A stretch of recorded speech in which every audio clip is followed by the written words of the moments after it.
Reciban un cordial saludo a todas aquellas personas que nos siguen en nuestro curso de Derecho Romano.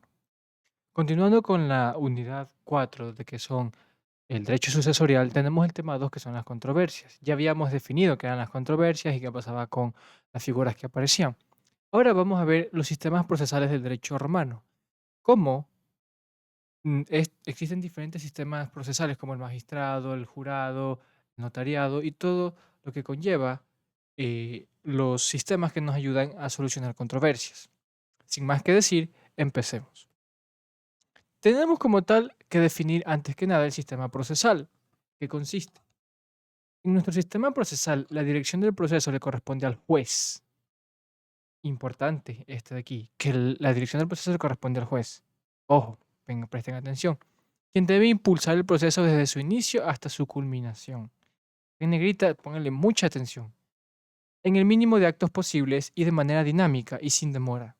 El juez será responsable de cualquier demora que pueda ocurrir por su negligencia. En nuestro sistema procesal, que es el derecho civil, a diferencia del derecho inglés que tienen el jurado y que se ven en todas las películas, el nuestro, el juez es quien dirige todo. El juez es quien dictamina las sentencias. No hay un jurado que diga, ah, es inocente, es culpable. Esa es la diferencia del sistema anglosajón. Entonces, el juez tiene la figura de guía jurídico en todo el proceso y de máxima autoridad en el caso, ya que es esta persona la responsable de dictaminar desde el inicio, o realmente lo que hace es da inicio al proceso, lo desarrolla como tal y finalmente lo finaliza. Es el juez quien lo finaliza con la sentencia. Y mientras más eficiente sea, menos actos o menos tiempo va a tomar. Un juez experimentado no va a cometer demasiados errores que conlleven a la mala resolución del caso, lo que se conoce como negligencia. Tenemos los aspectos históricos, el legis actionis, vigente desde la monarquía romana hasta el siglo II a.C. Era un método formal y ritual para resolver conflictos, basado en las 12 tablas de cada caso. Bien, esto es, como bien lo dice, aspectos históricos. Lo primero o la forma más primitiva de lo que es un sistema procesal era el Legisacciones, que estaba basado en lo que vimos en la unidad 1. De hecho, es el primer video que vimos, lo primero que vimos en todo este curso, las 12 tablas. Entonces era como una especie de recopilatorio o procedimiento formal que dictaminaba cómo proceder en cada circunstancia de conflictos de derechos de sucesiones basados en las 12 tablas. Recuerden que las 12 tablas tenían cosas como ojo por ojo y diente por diente, ¿lo recuerdan? Entonces ya verán cómo era digamos, el tono de ese tipo de comportamientos. Cuando termina la monarquía de Roma, cuando terminan los reyes de Roma, llega la República de Roma, y aquí llega el per formulam. Se da fin a la monarquía y se instaura en Roma el régimen republicano, el periodo dentro del cual surge el procedimiento formulario. ¿Qué es el procedimiento formulario? El procedimiento formulario era un estamento mucho más claro y conciso de un procedimiento estructurado y con por eso se llama formulario, como sacaba fórmulas para cada caso. Para los derechos de sucesiones se tiene que seguir esto de aquí, pam, pam, pam, recopilar esto. Para los derechos penales, pam, pam, pam, esto de aquí. Porque el concepto de la república era muy distinto al de la monarquía. No se le atribuían poderes sobrehumanos a los reyes ni nada de eso, sino que ya era la representación de todo el pueblo romano como tal. Luego llega el cognitio extra ordinem. Entonces, viendo la evolución de las etapas de Roma, mencionamos que primero era una monarquía, eran reyes de Roma. Luego se volvió una república. Y después de la república, esta cayó y surgió el imperio romano, donde había un emperador, donde todo se concentraba en los poderes del emperador. Entonces, el imperio romano reemplazó el sistema formulario por el procedimiento extraordinario introducido por Octavio y establecido por Diocleciano. Este cambio simplificó y agilizó los procesos judiciales. Debido a que en la época de la República se buscaba una mayor representación, los procesos tardaban más porque eran un poco más orientados a la justicia absoluta, ¿no? Pero el Imperio Romano reemplazó el sistema formulario por el procedimiento extraordinario, es decir, se auditaba, se buscaban las pruebas y ya, y se solucionaba lo más rápido posible, dándole poderes al emperador de establecer. Es como que se volvía a los reyes. El emperador era como un nuevo rey, solo que no se le atribuían poderes divinos. Entonces, ya dado que el emperador era el máximo absoluto monarca de Roma, se atribuían sus facultades a los procesos judiciales y él era parte de los juicios. Entonces, él, en su vasta experiencia y todo lo demás, podía dictaminar mucho más rápido que todo un proceso más elaborado. Con sus pros y sus contras, los procesos judiciales se simplificaron y se agilizaron. Ante el magistrado. ¿Qué es el? Vamos a ver el magistrado, que es una serie de personas, pues, todas. eh, el magistrado es cuando uno va a los procesos judiciales, donde está el juez, donde están los abogados, donde están los testigos, todo eso. Ese es el magistrado, ¿no? Para que les quede claro. Se iniciaba con la citación hecha por el actor al reo para presentarse ante el magistrado. Allí el demandante exponía su pretensión y elegía la fórmula del edicto que pretendía utilizar.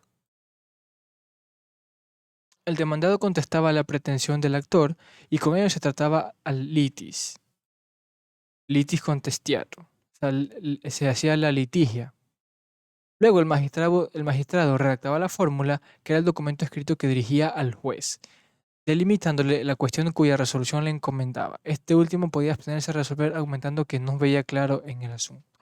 Entonces, el magistrado es como lo que podría ser un jurado similar. Llegaba la persona y allí exponía su presentación y elegía la fórmula del edicto que pretendía utilizar. ¿Cuáles son las fórmulas del edicto? Pues, como yo les decía, el magistrado tenía todas las leyes escritas y todas las fórmulas. El acusado daba su presentación y decían, ok, hay que usar esta fórmula, hay que usar esta fórmula. Entonces, ¿qué resulta? Con la jurisprudencia que se vio en el pasado, se abstrayó. ¿Se acuerdan que nosotros hablamos de la abstracción? Se abstrayó todo lo que correspondía a los procedimientos legales y se determinaron axiomas, pequeñas bases que fundamentaban todo. Y allí se pudieron sacar esas determinadas fórmulas. Luego el demandado contestaba a la pretensión del actor y con ello se trataba la litis, es decir, el litigio. Con la presentación se armaba un documento en la que el magistrado le mandaba al juez, utilizamos esta fórmula, aplicamos estos métodos y llegamos a esta conclusión. Y este documento, pues, el juez todavía tenía la última voluntad de decir, no quiero darle un veredicto, he leído todo esto de aquí, no está bien, repitamos, apliquen otra fórmula, o directamente podría simplemente decir, ok, puedo dar mi veredicto final. Así funcionaba el sistema con un magistrado. Esta fórmula tenía tenía partes principales y partes accesorias. Las partes principales son designatio, demonstratio, intentio, condemnatio y adjudiatio. Bueno, básicamente la designación, la demostración, la condena y la adjudicación. La demostración, la designación es llamarlo. Es lo que nosotros, de todo esto que les acabo de explicar y todo lo que les di, lo podemos sacar en cuatro sustantivos: designación, demostración o intención, condena y adjudicación. La designación es que lo llaman, la demostración es que él expresa todo lo que tiene que hacer, el acusado expresa su punto de vista, todo lo que ha hecho. La condena es, le mandan al juez, oye, y el juez dice, ok, es culpable, es inocente, y la adjudicación es que luego eso dice adjudica. ¿Qué significa que se adjudica? Se dictamina de manera formal, se guarda en los registros y pues se procede a establecer la obligación final que conlleva el juicio. Recuerden a qué me refiero con obligación, eso lo vimos en la unidad 3. Las partes accesorias son prescripciones y excepciones. Son partes principales y en las partes accesorias como que se añaden prescripciones y excepciones. Prescripciones es que existen casos previos que prescriben al nuevo. ¿Qué es esto de que prescriben al nuevo?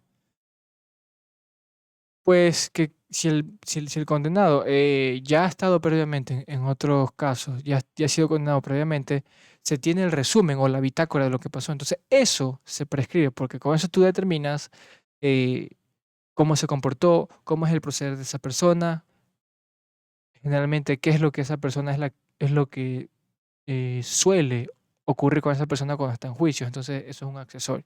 Las excepciones, pues, muchas veces hay casos que tocan leyes que tienen que hacerse excepciones porque son casos delicados, porque son casos particulares y pues esas son las partes principales y estas son las accesorias que pueden o no venir. Ese es el punto de esta diapositiva. Luego, ante el juez. ¿Cuáles eran las obligaciones o el procedimiento del juez? Recepción y examen de las pruebas aportadas por las partes. Él recibía todo lo que daba el magistrado, que recopilaba desde la presentación del acusado, la parte de la oposición, las pruebas. Entonces él recibía y examinaba. Luego dictaba la sentencia ciñéndose estrictamente a los términos de la fórmula. La fórmula, como habían demasiadas fórmulas, él se tenía que ceñir a la sentencia. La fórmula también te decía, haces esto, determinas esto, y la sentencia tiene que regirse en base a estos estamentos. Entonces él, como ya el magistrado había escogido cuál fórmula procedía, tenía que ceñirse a la sentencia correspondiente a esa fórmula. La sentencia no tenía formalidades, bastaba que el juez pronunciase de viva voz públicamente y un día hábil a esos fines. No había nada más que hacer, decir ya te sentencio y ya. Luego se tenía que prescribir, se tenía que todo, pero no es que a efectos, no que, ay, no existe un documento que me decía, no, ya el juez decía, eres culpable o inocente, tienes que hacer esto tal, y se hacía. Esta sentencia causaba cosa juzgada, es decir, no podía volver a discutirse otra vez el mismo asunto. Obvio, y eso pasa aquí también. Un caso se cierra y ya no se puede volver a discutir. Otra cosa es que tú reabras el caso con nuevas pruebas o derivadas de ese caso. ¿Qué son las derivadas? Pues que la conclusión final del caso tú puedes abrir otro, pero ya no es el mismo. Será bajo otra premisa, bajo otras circunstancias, etc. Para que hubiese cosas juzgadas se requería una triple identidad entre el litigio resuelto y el nuevo planteado. Igual objeto. Lo reclamado debía ser lo mismo. ¿A qué se refiere esto? Que lo que dictaminaba el proceder, que lo que dictaminaba el proceder de la fórmula debía decir exactamente el mismo objeto que se estaba objetando en cuestión. Iguales personas, las partes debían ser las mismas.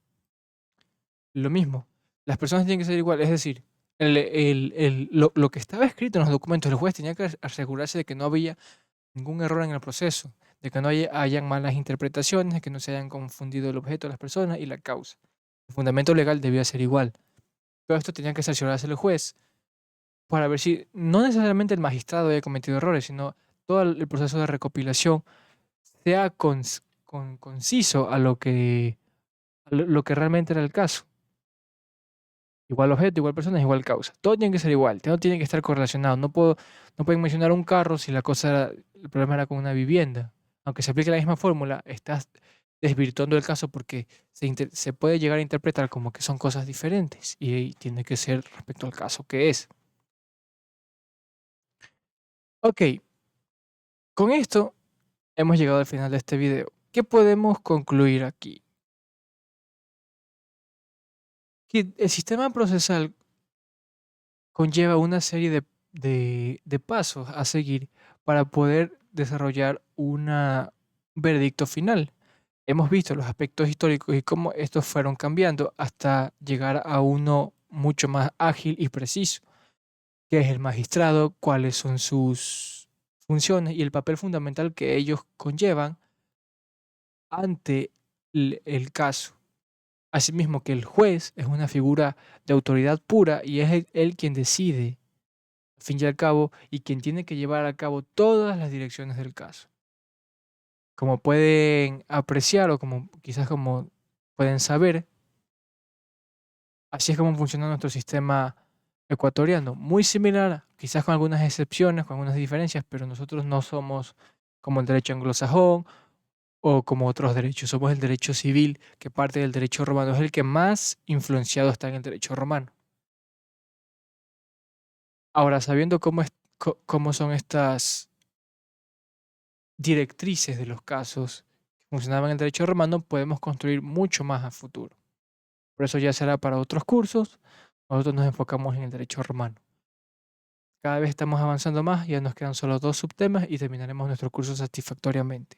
Muchas gracias por estar aquí y por seguirnos. No te olvides practicar, seguir estudiando, revisar nuestros apuntes y practicar en los simuladores. Muchas gracias, cuídate mucho y adiós.